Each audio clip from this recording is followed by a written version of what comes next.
like to talk a little bit about the putting stroke itself. My firm belief is that we should use gravity to assist us with our putting. It's the only force on this planet that never changes in its strength. It's always the same, so it's consistent.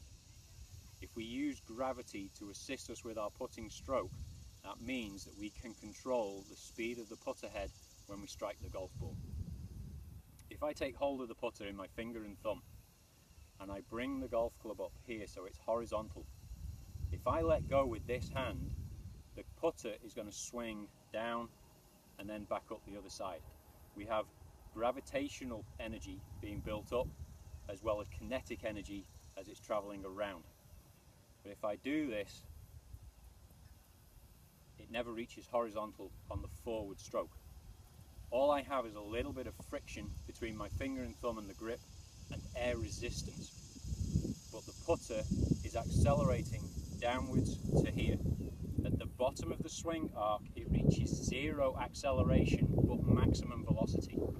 From that point on, it's decelerating. So in my putting stroke, I want to strike the golf ball at the very bottom of my swing arc.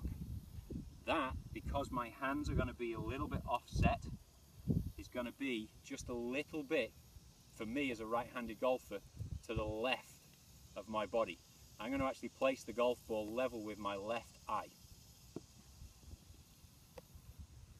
I'm going to get set with my stance comfortable for me. This is going to vary on a day-to-day basis. If it's very windy, I'm going to have a wider stance to build a solid base, but the ball position is still going to maintain the same position underneath my left eye, so that when I stroke the putt, regardless of whether it's a short putt or whether it's a longer putt, the putting stroke is always longer backswing and shorter follow through. The long backswing here is a shorter follow through with friction and air resistance. When I strike the golf ball is also going to take energy from the putter head. So it should definitely be a longer backswing to shorter follow through.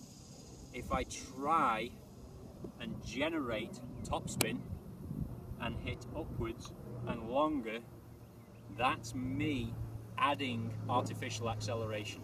That's my body trying to control the putting stroke. I can't do that consistently. Even the best players in the world can't. If we keep this focus on a long to short swing, we can generate more control. In terms of the technique, it's all a little bit personal, whether you want to go left hand below right, right hand below left, into a claw grip, but keep in mind, simple physics, longer backswing to shorter follow through, we will gain more consistency from the strike on the golf ball. The rhythm of the putting stroke itself is also important, and I personally believe that we have a gravitational beat to our putt. It's about 63 beats per minute. So what we want to try and do in terms of practice is we're going to get set, and I'm actually going to bounce the putter up and down and try and keep this in mind. I'll speak it out loud now. I'm going to go 1, 2, 3, back, hit. If I can keep that rhythm and tempo, I can control the distance I need to go by varying the size of my backswing.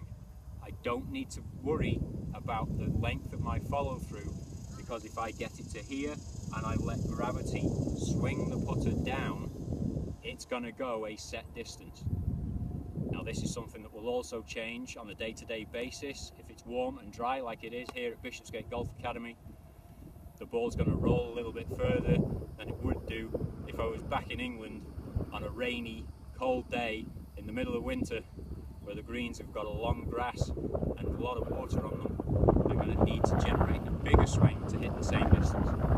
So being on the putting green before you play is really important, so that you can understand the feel for the pace and the distances that you want to try and hit the ball. Keep in mind, you want to have a long backswing and shorter follow